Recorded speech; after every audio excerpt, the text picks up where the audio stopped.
everybody. I hope you're well. Got right in the way of your photo then, didn't I? Apologies. Okay, so we are hardcore, aren't we? Because it's lunchtime and it's compliance.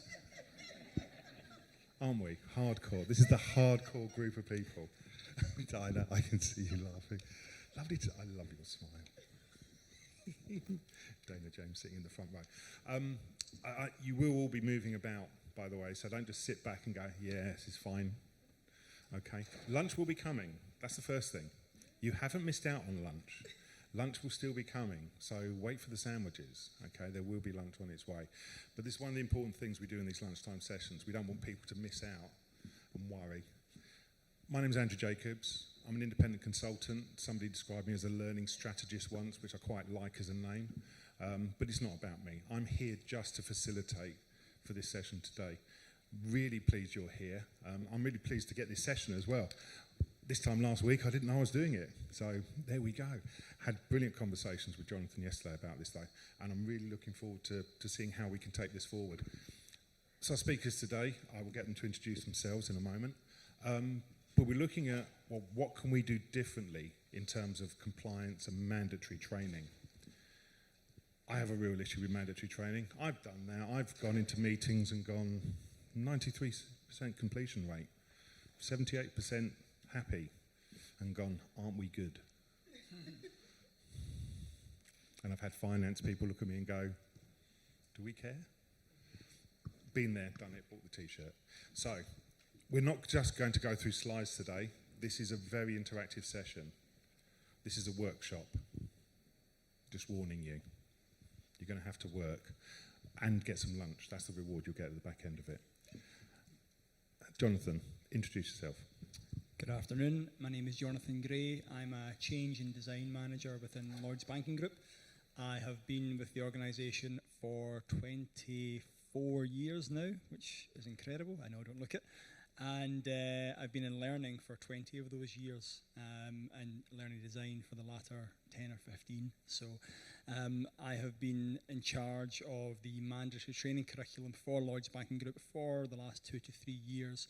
And what we're going to talk to you about today is what we've done with it over that time and hopefully how we have enhanced it and reduced it for the organisation.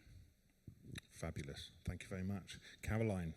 Yep, hello everyone. I'm Caroline McCarthy. I lead the learning change and design function at Lloyd's Banking Group, and mainly within my remit is mandatory training, but all the other group-wide learning needs and functional learning needs for areas such as risk, finance, HR. So Jonathan and I have owned mandatory for about 2 and a bit years now. I think it's a really interesting area. I hope you all get loads out of this session.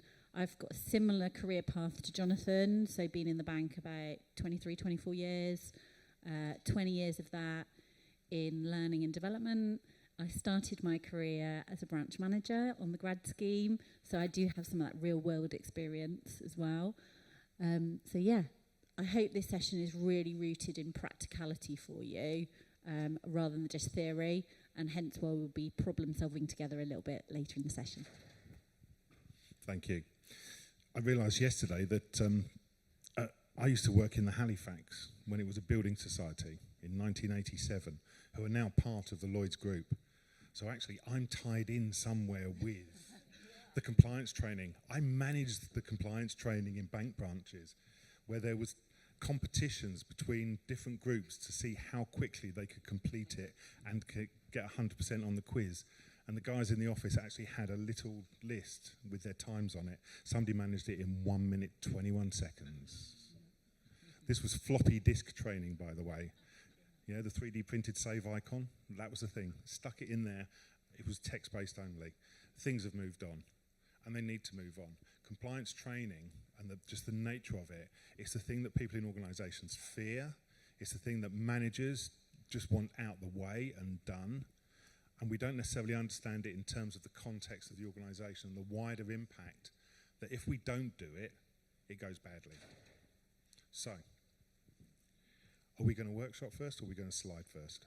I think we'll go to slide first. So I was just going to do a little bit of context setting in terms of Lloyd's Banking Group and what the mandatory landscape looks like, and then Jonathan's going to cover kind of the main part of our story.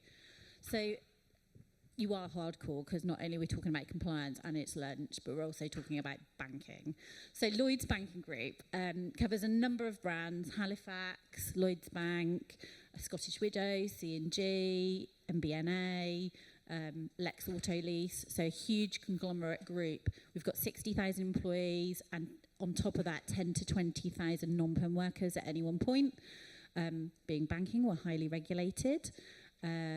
We talked about mandatory training landing with us about 2 years ago. So what was good at that point was it generally worked. It was generally set up in a really organised way. We were automating campaign push-outs, which is really good. And generally it worked in the sense of we were not a bank that experiences lots of fines compared to our competitors who do. And very few breaches. But there were problems with the curriculum. So it was long. We had 38 hours of content. Not everyone did all of that, but from a learning function perspective, that's a lot of content and a lot of maintenance and overhead of content. And let's be honest, 38 hours of content is pretty dull. Really high knowledge download. Our policy owners tended to like to put a lot of words in. So that was definitely an issue. Within that 38 hours, we had over 6 hours of group-wide content that got pushed to everyone, which, again, compared to our competitors, was quite low. Like, some of the traditional banks have still 8 to 9 hours worth of content. So 6 hours was benchmarking relatively low, but we wanted to get that down. And certain business areas, such as our business banking and customer-facing areas, generally had a lot more than that 6 hours.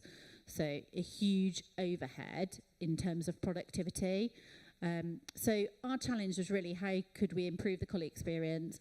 And let's be honest, productivity is key for our HRDs at the moment and right now, so we had to factor that in too. So Jonathan's going to share our story. Thank you, Caroline. So, as Caroline said, the first thing we did when we inherited the curriculum was to look at what we have. 38 plus hours of learning. That's a lot of maintenance, a lot of design time to keep that up to date every quarter when it's pushed out. And that was made up of 85 courses. About 20 of those courses went to all 80,000 employees, and then another 60 plus went to large proportions of them, significant numbers, so a lot of learner seat time. So we thought, right, this is far too much. So we wanted to know, what is it? Why do we have it? Who says we have to do it? Who says we have to do it like this? So the first task we undertook was to survey the policy owners. Almost all 85 of these courses has a separate policy owner. So that's 85 responses with them telling us, of course, why their learning is the most important learning in the whole world and needs to be delivered in exactly the way it does and needs to be the length that it is. Is it a regulatory requirement? Is it a legal requirement, a policy requirement? Is it to help protect the customers or the colleagues of the group? We wanted to understand all of that. We then wanted to know, what do our colleagues think about it? And just like political polling, trying to survey a large number of colleagues in a large organisation isn't easy, but we did manage to get 700 to 800 colleagues to respond. Just over half of those colleagues were in our non-customer facing areas of the group, which is important because usually our non-customer facing colleagues have more time in their hands, and they're obviously our customer facing ones, so therefore in theory they should have more time to complete their mandatory training, and therefore their perception of it might be a little bit more positive than our really time-strapped customer facing colleagues. So what did they tell us? Well, 75 to 3/4 of the colleagues said that in terms of the quality of the training, it was good. So we were off to a good start. We had a solid base where the majority of colleagues liked what they had, but they said it wasn't consistent across the board. Some of it was great, some of it was really poor. But then we asked them about the amount that they do, and half of the colleagues told us there's far too much. Half of them said it's about right, but half of them said far too much. And then the length of the courses. How long are they taking to do it? And again, half of our colleagues said it's taking far too long. We looked at, we had a deep dive into all these courses, and we had courses that were 45, 60, 80 minutes in length, getting pushed out every year, and then of course within that every quarter. Some colleagues were spending 4 to 5 hours every quarter completing mandatory training. So this is what we had to do. We had to address this and had to come up with a strategy.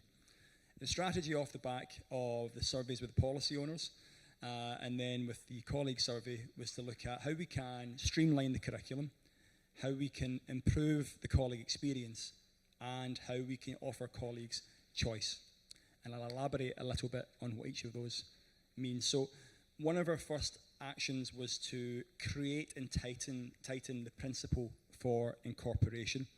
I'll share with that principle in a minute, but what this did for us, it meant that we could exclude courses from the curriculum if it didn't meet that criteria, but also put some governance around the curriculum, meant that other courses couldn't be added unless they met that criteria as well. We set a strict 20-minute limit on all courses, regardless of the subject matter, cannot be over 20 minutes.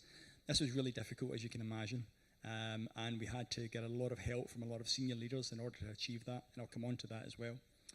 And then we focused on the big hitters, the group-wide courses, the ones that everyone has to do, the ones where we'll see the bigger and greater impact a lot quicker. In terms of experience, I mentioned we prioritised the group-wide courses.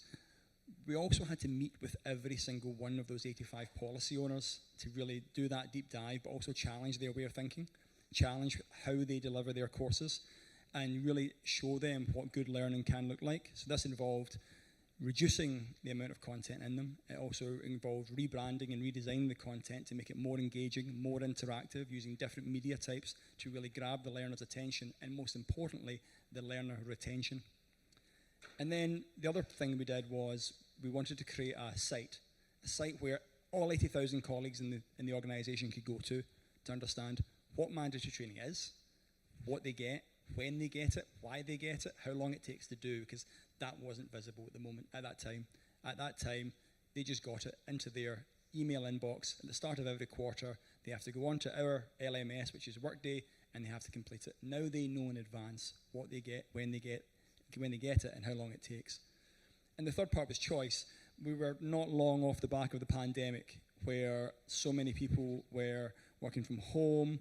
We knew that more people were going to come back into the office, so therefore we had to ensure that all learning was available on all device types, giving them the option to do it on their laptop, on their desktop, but more importantly, on a smartphone or a tablet as well. So we kind of got to work, and we planned that strategy, and we shared that strategy with the leaders of the organisation, and this part is imperative, because without the senior leaders of the organisation having our backing and supporting us with the strategy, we probably would not have made anywhere near the progress that we were able to. They completely understood why we were doing it and the benefits to the learners and to the organisation by everybody doing a lot less mandatory training every quarter and in turn every year. I told you we tightened that principle. That is that principle there. If it's not a regulatory requirement, legal or policy requirement, or if it's not a course that keeps the bank or our customers or colleagues safe, then it doesn't go on and it doesn't stay on, which again, without that senior leadership support, is very difficult to achieve. And then because of the criteria, because of all the meetings with the policy owners, because of the deep dive into the curriculum, we were able to make some really difficult choices and just start removing courses from the curriculum straight away, and then starting to look at, right, this course has to stay on, but it's 45 minutes, so let's look at a different way it can be delivered, and reducing that curriculum right down. Another point on the third section there is adaptive learning, which I'll come on to in a later slide. And then, as mentioned, prioritise the redesign of the group-wide courses and then into the business unit. So what did we achieve? In 2 years, we managed to reduce the overall curriculum by 45%. We cut it in half, over 17 hours reduced from that curriculum, which in real time meant that every colleague in the organisation was doing at least 1 hour less mandatory training per year. But as Caroline mentioned, in our customer-facing parts of the group or business banking parts of the group, that was closer to 3 to 4 hours of reduced learning. And what that meant was that colleagues could spend more time doing active learning, doing personal development, reskilling, choosing to do the learning that is more important to them rather than just a tick box or a compliance requirement. Over 19,000 days was what we managed to save the organisation in 1 year of colleague time, which is huge. Obviously, we're a big organisation, so you expect there to be huge numbers like that with quite small reductions, but it's a massive selling point. We did do some benchmarking at the time, as Caroline mentioned. Some of these figures hopefully may still be up to date, I'm not sure. But at that point, we managed to reduce our group-wide curriculum to 4.5 hours. So what we do next? So we've managed to cut it in half, but we need to go further. We need to look at other ways to keep learners interested, other ways to engage them, other ways to make it interactive, but other ways to get that learner seat time as reduced as possible. With a large group like ours, there are colleagues like us who are 20 plus years, but there's colleagues who are 30 or 40 plus years in the group. They've been doing these same courses every single year, again and again and again. It doesn't change all that much in terms of the content. They know it like the back of their hand. So adaptive learning is the next step, and we've already started introducing this. Adaptive learning in its simplest form is tailoring the learning solution to the learner, allowing the learner to test their competency up front. You have various learners. You have consciously competent learners and unconsciously incompetent learners. So give them the option to test their knowledge. Ask them a bank of questions, let's say 8 questions for a 20-minute course that randomise, and from a bank of maybe 24 questions. And depending on how well they answer those questions determines how much of the course they do or don't do. To get them all right, they spend 8 minutes on the course and they move on to the next one. That's a learner seat time of 20 minutes down to 8 straight away. The next step from that is how you take the MI and show the policy owners, right, you've got all these 24 questions, but these ones everyone's getting wrong. Why is that? Or this one everyone gets right. Is it too easy? Does it need to be more robust? So that's adaptive learning. And then we looked at consequences for non-completion, which isn't really our bag, isn't really something that we took the lead on, but we worked with other teams to introduce. So consequences for non-completion. We have about 4 to 5% of non-completion of mandatory training in the group, which again is a small percentage, but it's a big number when you start looking at a company of our size, and we have to address that. So one of the ways is automated alerts. Some of you may already be doing this already. And within a quarter, at week 8, an automated alert goes out to anyone who hasn't completed their group-wide training. And then at week 10 of the quarter, another alert to anyone else who still fits that bracket. As you can see there in the bottom right, the first alert went out on the 8th week of quarter 1 this year, and we saw an 11% increase in completion overnight. So the alerts worked. There are more consequences after that, which we won't go into today because it's not the purpose, but really establishing the importance of completing mandatory learning. And this timeline is really just a summary of what I took you through in terms of when we inherited the curriculum in Q1 2023, right through to now and where we are. I'll leave that on the screen if anyone wants a photo of it. I was just going to say, looking at the timeline, this isn't a quick fix. No. I think it depends on your curriculum, really. We had a raft of stakeholders to get around. So it really depends on how quickly you can do that stakeholder engagement. But streamline is the easiest thing to do. Yeah, it's the conversations before that are the difficult things. Absolutely. Awesome. Yeah, to that point, I can't underestimate the toll and the time it takes to work through 85 policy owner meetings. That was Q3 and Q4 of 2023. I had a little bit more hair at that time and my beard wasn't as grey, but my goodness, that was taxing. But it was so beneficial because not only did I get to establish a relationship with every single one of the policy owners, they knew who I was and I knew who they were, I was able to set the strategy for how we are going to achieve what we're planning out to do, and had to bring them on board. And it worked because we now have a much more streamlined curriculum, a much more enhanced curriculum with loads of different media types to make it really engaging and interactive. And all 100% of our courses are all accessible on a tablet and a smartphone as well. Should we move on? So, you're going to work now. It's inspiring, but see, it's always a but, isn't there? So I think there are, reading through the slides, looking at the conversation, chatting through with Jonathan and with Caroline about it, I think there are 5 things that will stop you doing this. And what I would like to do is, in groups, to work through which of those 5 things are the most important and the ones that are causing you problems. And then what we'll do is we'll work out, well, how do we solve it? So you probably want to make a note of these. The first thing that's stopping you doing it, and stopping this happening in your organisation, is a lack of clear strategy in terms of what they want the compliance training to be. Most organisations I've worked with, compliance training is done because we've always done it. You're nodding. Because a new process comes in, so we make compliance training. So the first one is there a clear strategy? The second reason, or the second issue, the second thing that's going to stop you, is to do with structure and relationships. Structure, I'm talking about roles and posts. So are there roles and posts that are insisting things are done? Or is it relationships? Is it people in those posts who insist things are done? Again, we have lots of legacy stuff within organisations where previous manager said we do that, so that is carried over. But does the new manager require that to be done the same way? Thinking about the 83 policyholders. The third one that we look at that might be causing you problems is systems and process related. Do you have systems of work that are up to date to be able to support this stuff? Or are the systems, do they need more work in terms of how they're done? Fourth one is a lack of skills. And that's not a lack of skills of your people, that's a lack of skills within your organisation to be able to produce good quality learning support. So we're not looking at the people, we're looking at how you provide it. You're nodding furiously. And the fifth one, the one that stops pretty much anything happening in any organisation, is the culture. We don't do it like that. Oh no, you can't change it. So those are the 5. Strategy and objectives names, systems and processes,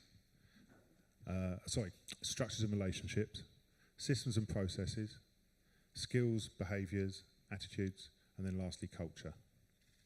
What I would like you to do, just in small groups, get together in 3s, 4s, 5s, however you are, and just talk through which of those are the biggest priority within your organisation. And then what we'll do is we'll try and work out how do we solve some of them. We've got 13:04. Give you 6 minutes or so. Off you go.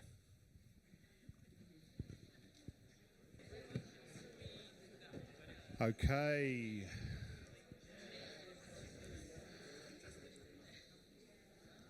Wow, that's the first time I've said okay once and the place goes quiet. Either I've got presents or you got bored.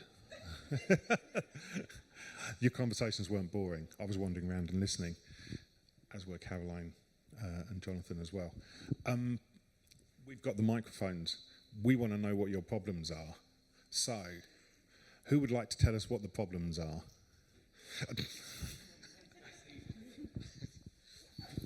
We were having a really good discussion, and I think one of the things we keep coming back to when we talk about the policyholders, so Simon here works in the NHS, and there's so much risk and liability, and regulatory is exactly the same. What we're saying there is how do we sort of get training down to a bite-sized amount and make sure it's digestible for everybody, but at the same time, we may, as we were describing in some of our examples, be told to say, well, did they do that training because that person has had a slip and a trip outside, and how do we deal with that, I suppose? Yeah, it's really hard, isn't it? I think policy owners just want to put more and more content in, and we all know as learning professionals, after an hour, 70% of that knowledge is gone, right? So some of it's about giving them that theory. I think the other piece we really questioned, we did loads of questioning on actually, who are you reporting this to? Is it just internal? Is it external? Are the regulators actually asking for our completion figures on this? And from a banking sector perspective, how many of our mandatory courses out of that 85 did the regulator actually ask us for data on annually? Do you know? Does anyone know? Go on. 1, anti-money laundering and economic crime. That's it. So that gave us quite a big kind of ability to influence those conversations. Yeah. Jonathan, anything to add? And just to add to that, there's 2 things that really helped. One was during COVID, there was a huge drive again at that point to try and reduce the amount of mandatory training people were doing, because everyone had so much going on in their lives as well as in work, and we thought, well, you know, how can we reduce these courses for a short term? It was like a tactical solution, and one of the solutions was to look at, are we testing them within the course? Now, not all courses require a test, but some of them do. What are you testing them on? What are the questions you're asking them? All right, okay, so you've got 9, 10 questions there. Right, that's all they do. Ask them the 10 questions. Or the learning only covers whatever those 10 questions cover. Everything else is just fluff. It really is. Because if you are testing them and what they answer to those questions is the most important part of that learning, then that's the most important part of the learning. Focus solely on that. And to answer your question a bit further, Kaz kind of mentioned it there in terms of what does the regulator say, but what does the policy say? What does the policy say that you have to cover? Because again, policies more often than not are written, and there's a whole host of information in there, but from a learning perspective, what does the policy say that has to be covered in order to be compliant, in order to meet the regulation or the legislation? So it's difficult. It's such a challenge because you have to balance the risk element of it. But as long as you are true to the regulator or the policy or the legislation, then you're covered, and then you want to make it as engaging as possible through whatever means of interactivity or media. And so I'm doing some work with different policy departments across different government departments. And the thing they're all missing, and the conversation we always have, is why are they writing it? And that's the problem. Because what we do is we worry about completion to demonstrate we know the policy, when completion should be we know why this policy is in place. And that's the problem. We assess for completion and knowledge, but not about understanding and application. Yeah, and just have it off. And sorry, Andrew, just to add to that, one of the challenges I set the policy owners was want to know versus need to know. So you could write books on what you want your learners to know about your subject matter, but what do they need to know? And putting that challenge in front of them, and really getting them to think about not just the learning that they're pushing out, but the overall picture. So some of our courses, we've managed to get them down to 10, 12, 15 minutes with what they need to know, but then we've surrounded that with, for example, a microsite, not our mandatory training microsite, a microsite that they're in charge of, that covers their subject matter. All the want-to-know stuff goes on there, and you link to that at the end of the course. It's not part of the mandatory training. They still need to do the need-to-know stuff, but if they've got the time in their hands, they can select the link, be taken to the site, and then get all the extra information that's so important to the policy owner, but not really to the policy. Cool. Who else has what else were you talking about? What are your problems? Looking for hands. I would like to get a female voice here, please.